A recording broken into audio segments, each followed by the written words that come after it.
Hi guys, అందరూ బాగున్నారా? ఇంతకుముందు మీకు వాటర్ మిలన్ స్మూదీ చేసినప్పుడు డ్రై ఫ్రూట్ పౌడర్ ఎలా చేయాలో మీకు వీడియో ఒకటి చేసి అప్లోడ్ చేస్తాను కదా. సో ఈ వీడియో మీకోసమే చేశాను, లాస్ట్ వరకు చూడండి, స్కిప్ చేయకుండా.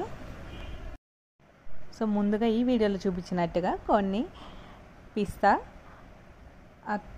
డ్రై గ్రేప్స్, డ్రై అంజీర్, కాజు, ఆల్మండ్స్ అండ్ వాల్నట్స్ ఇవన్నీ నేను వేసుకున్నాను. ఇవన్నీ బాగా వాష్ చేసుకొని ఒక 2 times అన్నా ట్యాప్ వాటర్లో వాష్ చేసుకొని అలా ఎండలో డ్రై చేయండి. ఈ డ్రై ఫ్రూట్స్ మన పూర్వకాలం నుంచి ఉంది. అప్పుడు కాస్ట్ ఎలా ఉంది, ఇప్పుడు కాస్ట్ అట్లే ఉంది. దీంట్లో ఉన్న న్యూట్రిషన్స్ అండ్ పోషక విలువ చాలా ఎక్కువ ఉంది. సో దానివల్ల మనకి షుగర్ కానీ బీపీ కానీ అవి ఏవి రాకుండా ఉండాలంటే మనం ఈ డ్రై ఫ్రూట్స్ తినాలి ఖచ్చితంగా. ఇంకా ఎండ అయితే పోయింది, పదండి మన డ్రై ఫ్రూట్స్ ఎలా డ్రై అయినాయో చూద్దాం. చూడండి, ఇవన్నీ బాగానే డ్రై అయిపోయినాయి. ఇలా వాటర్ లేకుండా మొత్తం డ్రై అయిపోయినాయి బాగానే.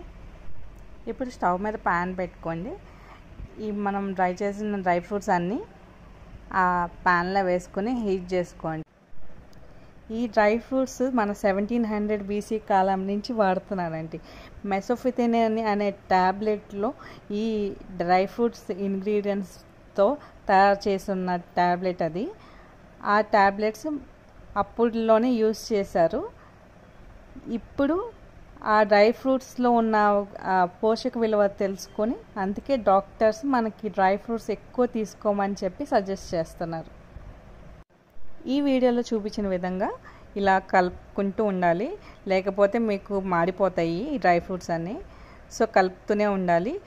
ఎలా అయితే ఇవి కొంచెం ఇట్లా ప్రెస్ చేయగానే పీసెస్ లాగా, అంటే మరీ బాదం అయితే మనకి అవ్వదండి, ఈ జీడిపప్పు అంటే చెక్ చేయొచ్చు. ఇవన్నీ కొంచెం ఇలా కొంచెం రోస్ట్గా అలా అయితే చాలు.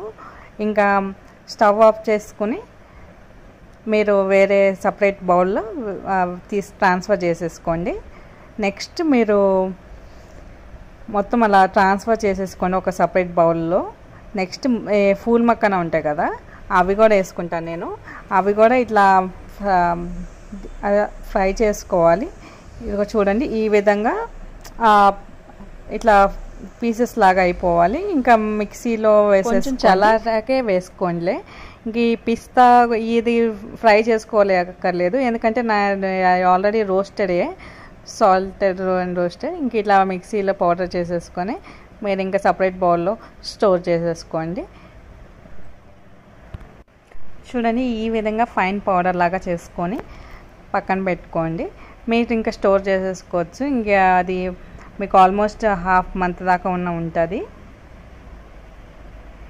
నేను ఇప్పుడు ఈ బనానా స్మూదీ చేసుకోవడానికి ఈ డ్రై ఫ్రూట్ పౌడర్తో చేసి మీకు వీడియో అప్లోడ్ చేస్తాను. ఇలా ఇది కొంచెం చూడండి, ఇలా బనానాస్ అన్ని పీసెస్ వేసుకొని ఇంకా ఇంట్లో మనం ఇందాక తయారు చేసుకున్న డ్రై ఫ్రూట్ పౌడర్ వేసుకుంటాం. ఎంత క్వాంటిటీ వేసుకోవాలా అవన్నీ అడుగుతారేమో. ఏం పర్లేదు, మీకు ఎంత కావాలంటే అంత వేసుకోవచ్చు. దీనివల్ల మనకేం ప్రాబ్లం రాదు.